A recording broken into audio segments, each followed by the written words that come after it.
Hi, and welcome to Here and There. This month, we'll be joined by Stephanie Brazil from 501 Life magazine. She'll talk about their back to school issue of the magazine. Also, Marty Longing Jones joins us. She is the executive director of the Conway Public Schools Foundation. They do so much great work for the teachers in our city. We'll talk to her about what's going on with them as the new school year begins. And also Leslie Tell. Leslie is a teacher at Conway High School, and she spent part of her summer, late spring, early summer, in Vietnam. She was with us a few months ago. She's back to tell us the rest of her story. It's going to be a really fun month on Here and There as we get ready for school to start. It's coming up next on Conway Corp.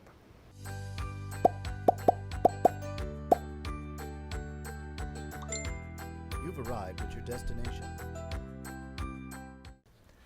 Welcome back. Here and There continues now. Our friend Stephanie Brazil is with us from 501 Life magazine, and it is the August issue, and that means back to school, not only in 501 Life, but really everywhere, and it's a perfect theme for your magazine. Tell us about what we'll find in the August issue. We're so excited about this issue. We start with the cover being UCA, the UCA marching band, because we do a lot of focus on football, but we want people to be reminded of the bands who worked so hard. I was a band student. My co-owner was a band student, so it's a shout out to the band. They're on the stripes, they're on the cover. It's a lot of fun. And we're introducing the new marching band director, Dr. Derek Stoughton. He takes the place of retiring Brantley Douglas, who's been there so long, so loved. So we also have a story about Mr. Douglas. I think readers will enjoy this article all about the UCA band and what they have planned for this year. Good. I couldn't imagine a football game without a band, any more than you can imagine a football game without the teams on the field or the cheerleaders or the fans in the stands. And so I'm glad they're getting a spotlight. That's going to be a lot of fun to learn more about them.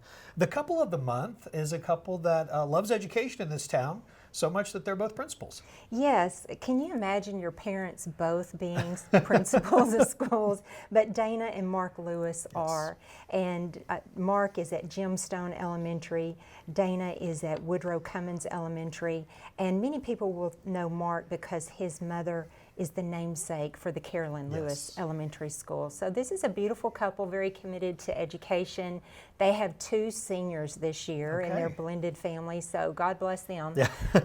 That'll be an interesting year to try to make that work out, but they're sweet and people will enjoy learning more about them. We talked about the band aspect of a sporting event. I don't know if they've got marching bands yet for esports, but at some point maybe they will. I don't know. But Hendrix is offering esports. Tell us about that. You know, they are offering esports for credit. And one of the few, I would say there are 5 to 8 in Arkansas offering esports for credit at universities and an athletic credit. So I'm learning so much about this. This is not just something that 12-year-olds are doing in their bedroom playing games. It's far beyond that. As you know, you all have a series about gaming here on Conway Corp. And so Logan Horton is the esports coach at Hendrix. He has spearheaded this so much in Arkansas. He's only 28.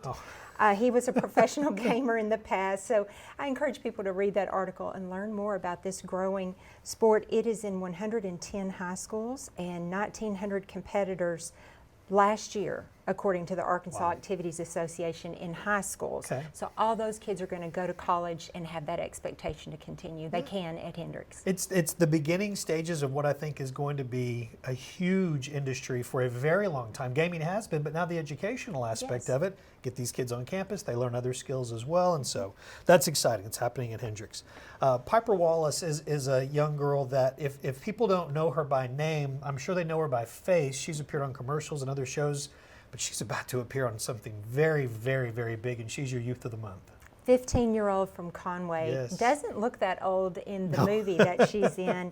She was cast in World's Best. It's a family musical comedy streaming on Disney Plus right now. I thought this was really interesting. Piper loves being on stage and has performed around the region throughout the 501. This is her first movie, maybe her last. She enjoyed it, but she's not like, I want to be in another one. I want to be in another one. So people can get to know more about Piper in this article. She's a neat young lady and a so great talented. Family. Chef Don Bingham, who we love and I wish was here every time that you come and would bring food. This time he's doing the crawfish boil. Those aren't always easy to do, but he's got some ideas to make it maybe a little simpler for people. this is a big deal, and he had a couple of guys help him.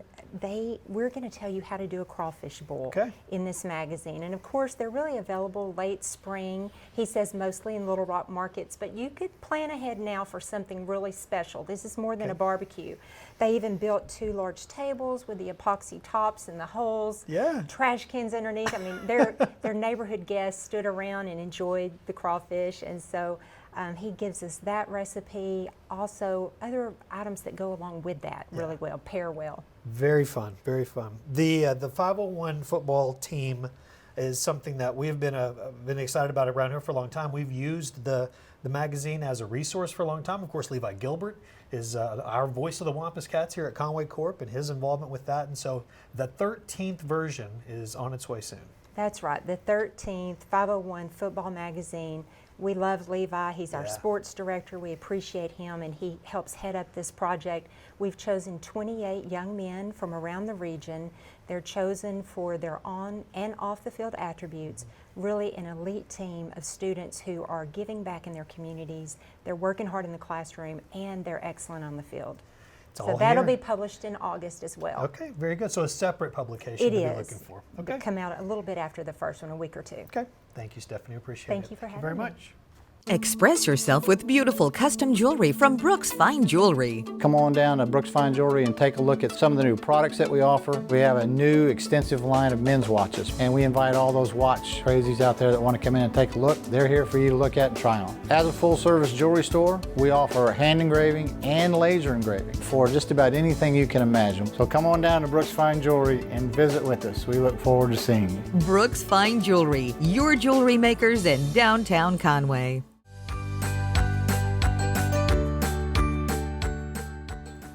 Welcome back. Here and There continues now with Marty Longing-Jones. She is with us. She's the Executive Director of the Conway Public Schools Foundation. And first things first, Marty, let's just make sure we all understand, what is the Conway Public Schools Foundation? Sure. The Conway Public Schools Foundation is a private 501c3 nonprofit. Okay. So this will be our 16th year, so Sweet 16. Yeah. And a group of volunteers started it years ago, and it has taken off and just been amazing. We do a lot of different programs, but probably our claim to fame is our Classroom Impact Grant program. And so the board raises money all year long, and then at the end of the year in April, our teachers write grants to the foundation, and we work as hard as we can to fund those grants. So that's just one of the things that we do, but it's a big part of what we do. So the board raises money throughout the year, and then the decision's made. And so we'll talk in a moment about some of the ways that that people can help with that, the fundraising efforts there. But let's talk about the teachers, because that's really why the board or the foundation was created in the first place, was to be able to help teachers do their jobs in the classrooms. Can you give us some examples of some of the grants that have been written and some of the projects? Yes, there's some great ones and very creative grants. There was one that was before me that I loved, and it was for a life-size chess set. And I thought, what is the meaning behind this? Well, it was right when everybody had to come back to school from COVID. So it was mandatory for everybody to come back. And they wrote it as a socialization tool. So for kids in the library or out in the courtyard to get together and learn to socialize again and do things together. And I thought, how smart was that and how creative was that to think of something like that? And then we do a lot for STEM projects that teachers are doing in classes. We did a book vending machine where they can go to the vending machine and get a book out, choose a book out that they want. And so we've done a lot of really cool, teachers are very creative. I was just going to say, who knows better what a student needs than a teacher? Yes. And so if anyone has the idea that it's just, well, we need additional resources like paper or pencils and things like, maybe there's some of that, but there's also some very creative things. Very creative things. And then some needs too, care closets at a lot of the schools that need extra help for the students that might not have all their meals at home or all the supplies that they need. The fact I mentioned paper and pencils probably proves that I graduated in '88. So you don't. They still have them though, right? We don't buy a lot of paper and pencils for our kids anymore. Yeah, that was pretty good there. So the foundation also awards a Teacher of the Year and Teachers of the Week that go on throughout the year. Let's talk about the Teachers of the Week first. How are those nominated, and tell me some of those stories. Yeah, so that is all community nominated. It is such an easy thing to do. Go to cpsfoundation.com, click on Teacher of the Week, and it's a very 30-second, type in your name, the teacher's name, what school they're at, and why you're nominating them. Okay. And that comes to our board, and then our board decides every week what teacher, and so we spread it out between all 16 schools, and the board actually goes in the classroom and surprises the teacher in front of the classroom. And I love those. And you show them on social media. Yes, we show them on social media, and I've cried before reading them. The teachers sometimes cry, and so this can be done by a coworker or a student or a parent of a student. So we love those. Patty Cakes Bakery donates cookies every single week to do that, and so we do about 35 to 40 of those every single year. Every single year. There's so much community buy-in to this, and it's not just nominating, but it's also being a part of the BRIC program or buying tickets to the gala. What are some of those opportunities beyond those two, or maybe more information about those two, buying the bricks? Yeah, the BRIC program, we have got a huge patio at the high school outside of the cafeteria, and it's gotten really large now. Yeah. So to buy a brick, it's a $100 donation to the foundation, and you can have it etched personally, whatever you want, your name, graduation year, in honor of somebody, memory, teacher retired. This year was a big hit for senior presents for people that were graduating. I had a lot of people buy those. I've got cards that I can give you so that you have something to take to that graduation party that a brick was bought in their honor. And so that has been a big hit, and all that money goes, towards our foundation to fund those grants. And then we have an event in March, which is our Hall of Honor event, and it's our only big event. So it's our big fundraiser. Where we honor 3 individuals in the community and invite everybody. The teachers are there, the faculty, the school faculty's there. So it's been a big success for us. It has been great to watch that wall inside the auditorium grow, and that's where all the plaques are. That's where the plaques are, yes. I want to finish talking about the Teacher of the Year, and it's special to us at Conway Corp because that's something that we funded many years ago. And so our roots are in education and the community, and so there was no better partnership than with what you all are doing. And so how is it the Teacher of the Year because of the Teachers of the Week? I mean, how are those nominations different? We really do not choose the Teacher of the Year. So the school district chooses the Teacher of the Year. We just combine with y'all to give that teacher a check. So yes, it's a great partnership, and we give them a check for personal and then for their classroom between the two of us. So it's a great partnership. But yes, that teacher is selected by the school district. By the school district, okay. See, then there's a lot of things that I'm glad that you're here for a lot of reasons. One of which is to just clear up some of these things. There might be a little bit of confusion about where there's district, where there's foundation, and how to get more information to be able to help both. CPSfoundation.com. Yes. Marty, thank you. Thank you so much for having me. Appreciate you, of course. Express yourself with beautiful custom jewelry from Brooks Fine Jewelry. Come on down to Brooks Fine Jewelry and take a look at some of the new products that we offer. We have a new extensive line of men's watches, and we invite all those watch crazies out there that want to come in and take a look. They're here for you to look at and try on. As a full-service jewelry store, we offer hand engraving and laser engraving for just about anything you can imagine. So come on down to Brooks Fine Jewelry and visit with us. We look forward to seeing you. Brooks Fine Jewelry, your jewelry makers in downtown Conway.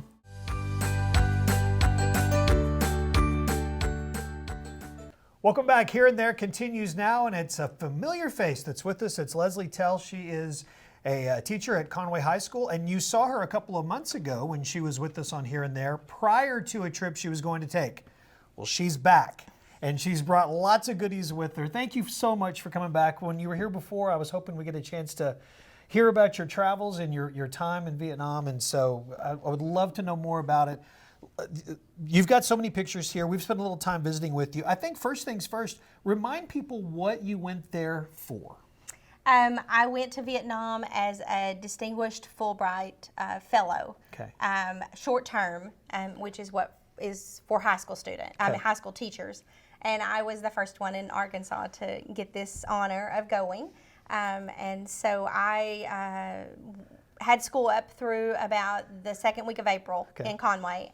And then I packed up and flew halfway around the world and started teaching a whole new group of kids until the first week of June. High school age? High school, yes. Yeah. They are 10th, 11th, 12th grade in a city called Cao Lan, about 6.5, 7 hours south of Ho Chi Minh City. So pretty rural. Yeah. Definitely bigger than Conway, funny enough, but in a very rural setting.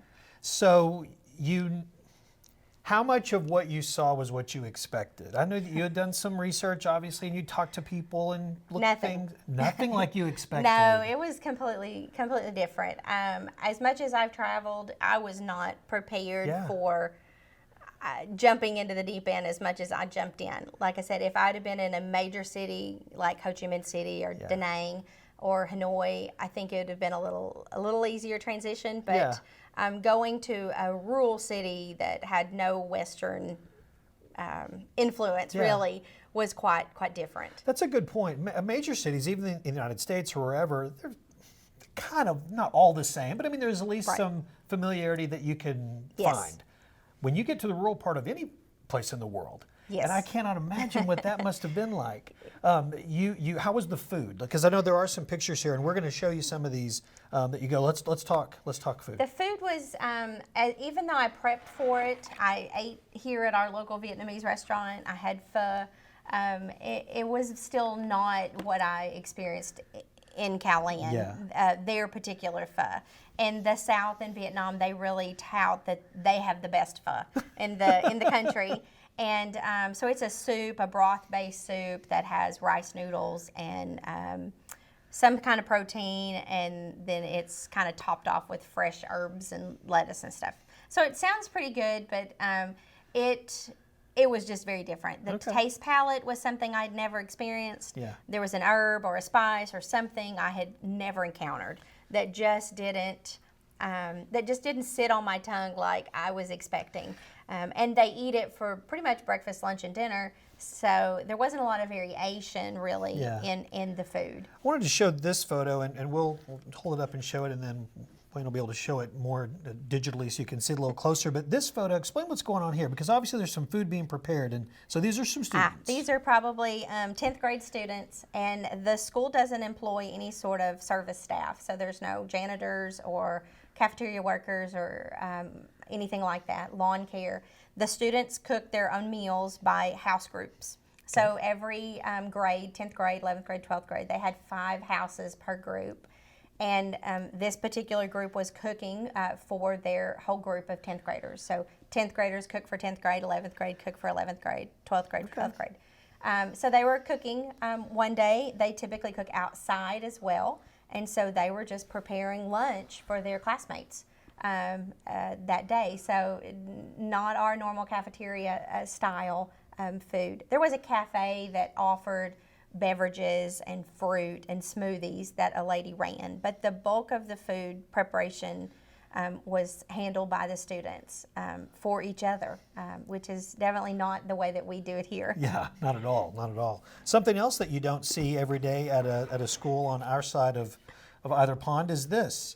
This is there's elements of complete meditation, you said a couple of times a week, and then there's the Tai Chi that they do. Talk about that. Yeah, they meditate almost as an entire school together 2 to 3 times a week. They also do yoga, and then so here is a picture of their brand new auditorium that just opened when I arrived, and they loved it because it was air conditioned, and they were in there having early morning meditation. They wear uniforms. They have 2. This is kind of their casual uniform for sports and that type of recreation, and then they had a more dress uniform. And that's what they're wearing in this, This right? one, yeah. So this would have been early morning in the courtyard, probably 6:45 in the morning, having Tai Chi together, the whole entire school. Again, it's sort of a meditation as well. It helps them clear their mind and get focused on the day. So physical fitness was a really big component. They loved soccer, of course, and they had an in-ground Olympic-sized swimming pool outdoor, which was amazing. I was a little jealous of that and wish Conway maybe had a pool like that. But soccer was great. Pickleball was very popular. Okay. Badminton. They're kind of hardcore badminton players, and volleyball. And so they have a good variety of sports. And they did CrossFit. I thought that was interesting. They had a CrossFit gym, but it was outdoors. And so it was a little muggy to do CrossFit. One more picture, then I want to talk about the other things that you brought. Let's talk about your transportation while you were there. Well, there was no Honda CR-V for me. I was very fortunate to be given a scooter on loan from the school that they rented from someone. So the school did this at their own expense, which was very humbling to me. It was a Honda Cub 49cc motor scooter that was, you had a clutch. And so for about the first week, I practiced on the school campus. And then I was deemed roadworthy. And so I would drive from my little hotel to the school. And every day I would get a little more adventurous, and I would venture out. You always wear a helmet. That's the law there, and above 50 cc's you have to have a license and insurance. So below 50 you were kind of exempt. Yeah. And so that was why mine was a pretty base model, because all the newer ones are much more powerful. Yeah. So they had to kind of find me an old one. But it worked, and I got accustomed to it, and everybody in town got accustomed to me on my scooter with my white helmet. They knew I was definitely that teacher that was motoring by, especially when I'd get hung up at a light because I couldn't get shift gears fast enough. Or something, but they were very gracious with me, and I'd forget to put my kickstand up, and you would be motoring on, and people would motion like my kickstand was still down.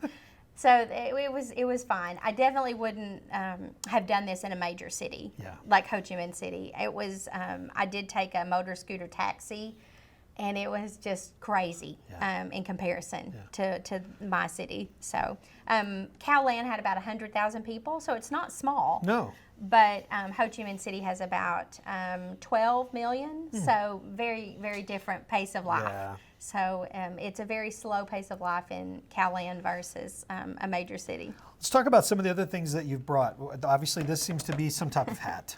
This is a traditional Vietnamese hat. You might have seen this in movies. They wear this. This was just their sun protection. So in the field, it is very hot there most of the year. It rains 2 or 3 hours during rainy season a day, and this is just their very traditional conical hat. And so it sits on your head like this. So I would wear this over my helmet. On my scooter, so I had like some sun coverage. Yeah. And I had figured out how to keep it on without blowing off on the really, really hot days. But yeah, this is a very traditional one. I have another one, and I actually traded it in a village when I went mango picking for a Wampus Cat hat. Really? So I had a Wampus Cat baseball cap on, and the lady loved it, and so I liked her hat, and we traded, and I have other pictures of that too. Oh my goodness! And so that was kind of my first hat, and then I decided all my baseball caps I took were going to be trades. Yeah. So every time there was something really interesting like that, I would offer a trade. I would give them a Wampus Cat hat for a Vietnamese souvenir. I tell you what, well, if we see an uptick in our viewership this fall in Vietnam of our Wampus Cat football games, they were amazed, the students were, at our sport facilities. Yeah. Like, they couldn't just comprehend that we have buzz balding and our football field. They just thought it was like a professional league. And that made me so humble, thinking how blessed we are here with our facilities comparedly. Although my school was fabulous. It was roughly the same size as Conway High School. Just take all the third floor and make that dormitory. And it would be about the same size, about the same layout as our high school and courtyard. What else? We've got something here that looks like a stuffed something or other. Khao-Lan is the capital of the mango and the lotus blossom. So we had the Baby Lotus Blossom Festival when I was there about the first week of May.